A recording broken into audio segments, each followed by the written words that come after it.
ایک روز عبد الرحمن بن عوف رضی اللہ تعالیٰ عنہ رسول اللہ صلی اللہ علیہ وسلم کی خدمت میں حاضر ہوئے۔ آپ رضی اللہ تعالیٰ عنہ سے عطر کی مہک آ رہی تھی۔ رسول اللہ صلی اللہ علیہ وسلم نے خوش طبی سے فرمایا، عبد الرحمن یہ کیا؟ وہ بادب بولے، حضور میں نے شادی کر لی ہے۔ آپ صلی اللہ علیہ وسلم نے پوچھا، بیوی کو کتنا مہر دیا ہے؟ عرض کی، سونے کی ایک ڈلی۔ آپ صلی اللہ علیہ وسلم نے فرمایا، ولیمہ کرو، خواہ ایک بکری ذبح کرو، اللہ آپ کے مال و دولت میں برکت عطا فرمائے۔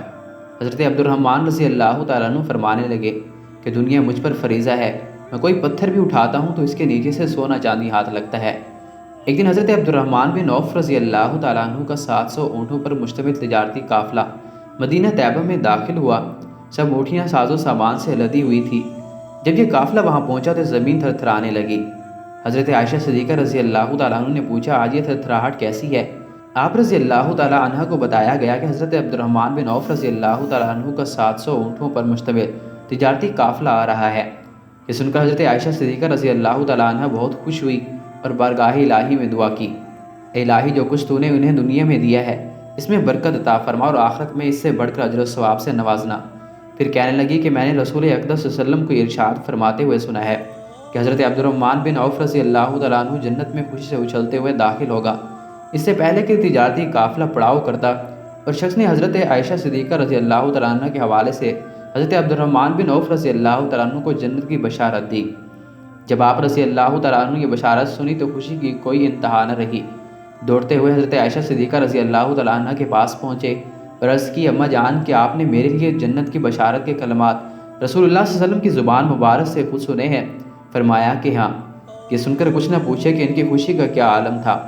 فرمانے لگے، اماں جان گواہ رہنا، میں اس خوشی میں 700 اونٹوں پر مشتمل اپنا تجارتی قافلہ اور تمام ساز و سامان اللہ کی راہ میں پیش کرتا ہوں۔ جس دن سے حضرت عبد الرحمن بن عوف رضی اللہ تعالیٰ عنہ کو جنت کی بشارت ملی، اس دن سے اور زیادہ حوصلے کے ساتھ اللہ کی راہ میں خرچ کرنے لگے، یہاں تک کہ 40,000 دینار اللہ کی راہ میں خرچ کر دیے۔ ایک دفعہ مجاہدین اسلام کے لیے 500 تربیت یافتہ جنگی گھوڑے اور ایک دوسرے موقع پر 1500 عربی نسل کے گھوڑے مجاہدین کے لیے خریدے۔ وفات سے چند روز پہلے تمام غلام آزاد کر دیے اور یہ وصیت لکھوائی کہ اہل بدر میں سے جو صحابہ بھی زندہ ہو، ان میں سے ایک کو 400 دینار میرے مال میں سے دے دیے جائیں۔ جن بدری صحابہ کرام رضی اللہ تعالیٰ عنہ نے وصیت کے مطابق رقم وصول کی، ان کی تعداد تقریباً 100 تھی، اور وصیت میں یہ بھی لکھوایا کہ امت المومنین میں سے ہر ایک کو میری جائیداد میں سے وافر مقدار میں حصہ دیا جائے۔ ام المومنین حضرت عائشہ صدیقہ رضی اللہ تعالیٰ عنہ اکثر ان کے حق میں یہ دعا کرتی کہ الہی عبد الرحمن بن عوف رضی اللہ تعالیٰ عنہ کو جنت کے ٹھنڈے میٹھے چشمے سے پانی پلانا۔ وصیت کے مطابق مال تقسیم کرنے کے بعد بھی ورثہ کے لیے بہت سا مال باقی بچ گیا۔ انہوں نے ورثے میں 1000 اونٹ، 400 گھوڑے، 3000 بکریاں اور 100 گواروں میں 4 بیویاں چھوڑی۔ ان میں سے ہر ایک کے حصے میں 80 ہزار دینار آئے۔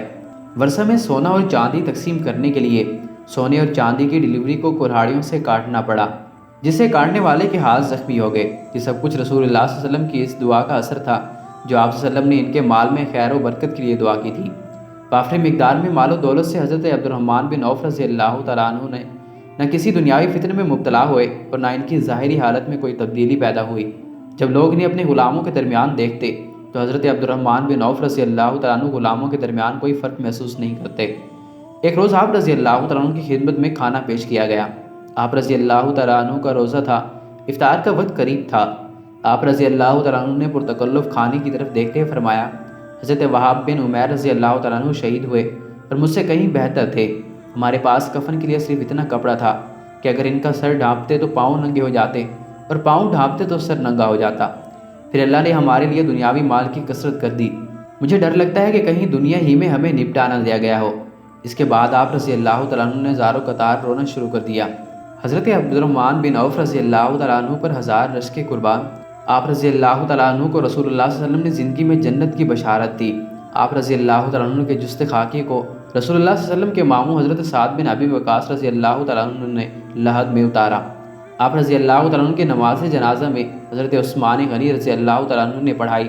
جنازے کے پیچھے چلتے ہوئے امیر المومنین حضرت علی رضی اللہ تعالیٰ عنہ نے خراج تحسین پیش کرتے ہوئے فرمایا کہ اے عبد الرحمن رضی اللہ تعالیٰ عنہ، تو نے کھرے سکے حاصل کیے اور کھوٹے سکے رد کر دیے اور جنت کے خالص اور پاکیزہ ماحول کو پا لیا۔